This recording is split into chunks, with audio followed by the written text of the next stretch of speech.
Welcome back, Underlord.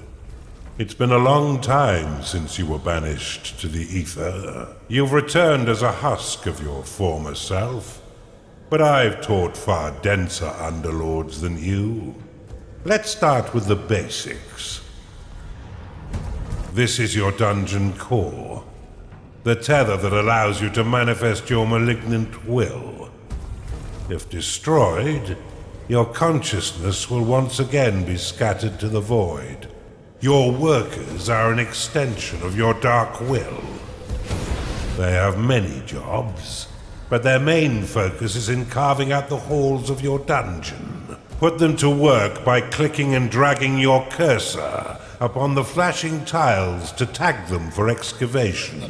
Your workers will now rush forth to dig out and claim the tagged area.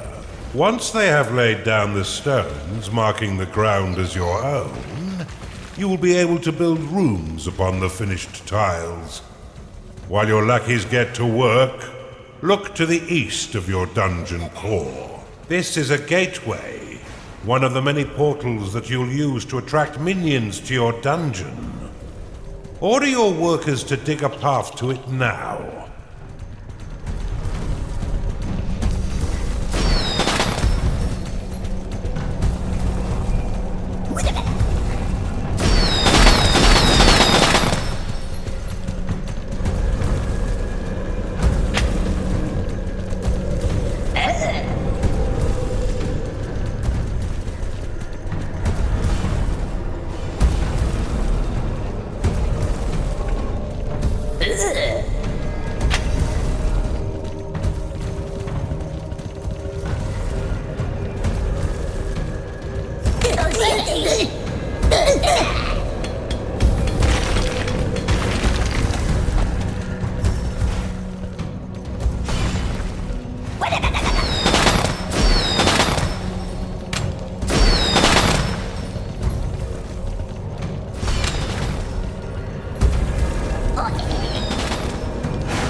Now that you have a gateway, minions can enter into your service.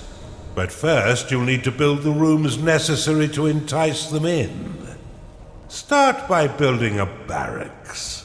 This room will allow your minions to hone their combat skills without the risk of permanent death or disfigurement. Select it and build it by clicking and dragging your hand across the claimed tiles. Most rooms must be built at least 3 by 3 in order to function properly, though the lair and vault are effective at any size. A gnarling has entered your dungeon. Attracted by the barracks, these green-skinned scrappers aren't quite right in the head, and they'll happily hack at your foes until someone is dead. Outside of combat, gnarlings will train themselves within your barracks. You can pick them up with a click if you find them slouching off, then deposit them anywhere within your dungeon with a right click. For further entertainment, you can always put yourself directly into their head by casting possession upon them. A gnarling has entered your dungeon.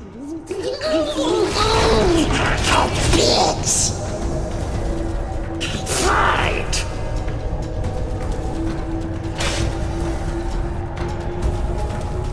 You can increase the efficiency of props within your rooms by fortifying the walls closest to the props.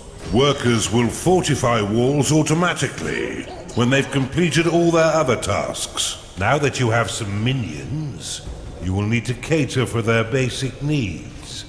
First, build a lair, so the pitiful little meat sacks can get some rest.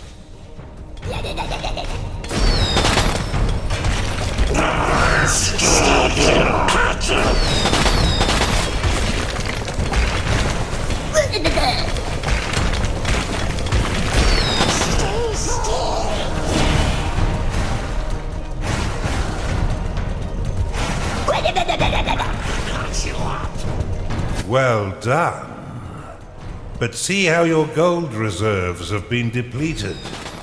Command your workers to mine some of the nearby gold by tagging the gleaming tiles. They collect and return gold to your dungeon coffers, allowing you to spend it on whatever your dark heart desires. Your core can store up to 16,000 gold pieces. But if that number sounds pitifully small, or if wealth inspires the evil in you, simply build a vault to store more. Now that you've got a bit of coin in your pocket, you can build a slaughter pan. This room produces scores of micro-piglets, a delicacy that will sustain the weak flesh of your minions by filling their bellies with succulent pig flesh.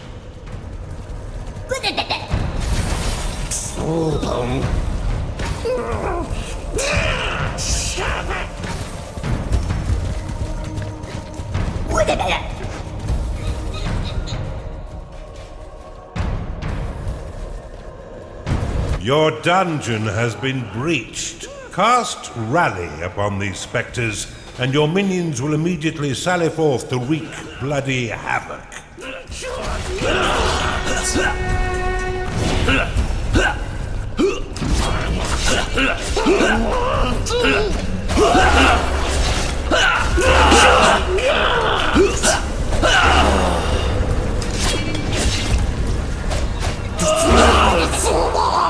Well done. Now finish off the rest of these manifestations with a second rally flag.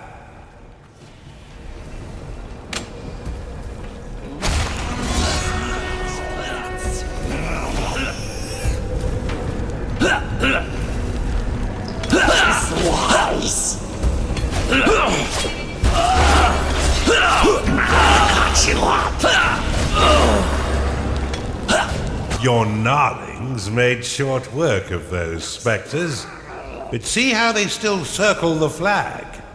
You can dismiss rally flags by slapping them with a right click. This should allow your minions to return to their jobs and tend their needs in a timely fashion. You can cast Recall upon a minion to immediately return them to your dungeon, though if they are attacked as it channels, then the spell will fizzle into nothing.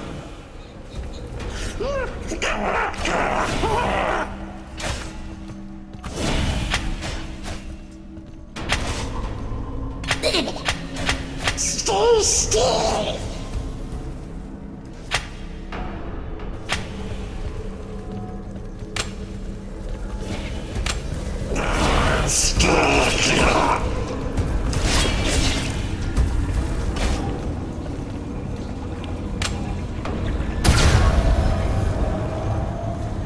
You're on a roll, Underlord, and I've been waiting far too long to begin my war for the Overworld. Let us enter the realm of Kairos and continue your retraining against a more fitting enemy.